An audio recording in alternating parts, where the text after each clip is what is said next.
আমার মতো অনেকেই আছেন যারা ডাল পছন্দ করেন না, তাই এইভাবে একবার রান্না করবেন ডাল আর আলু। আমি ডাল আর আলু আজকে রান্না করব। পরিমাণ মতো যা যা মশলা লাগে সব কিছু দিয়ে দিব। পেঁয়াজ কুচি, তারপরে রসুন, পরিমাণ মতো তেল, তারপর কয়েকটা কাঁচামরিচ দিয়ে ভালো করে মিক্স করে নিব।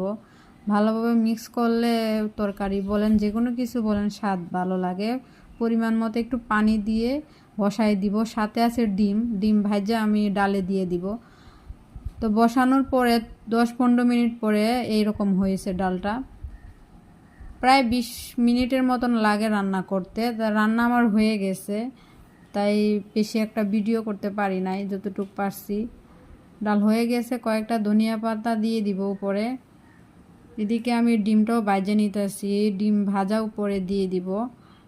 এই যে ডিমগুলা কাইটা নিয়েছি, তো ডিমগুলা দিয়ে দিছি ডালের মধ্যে। কেমন হয়েছে জানাবেন।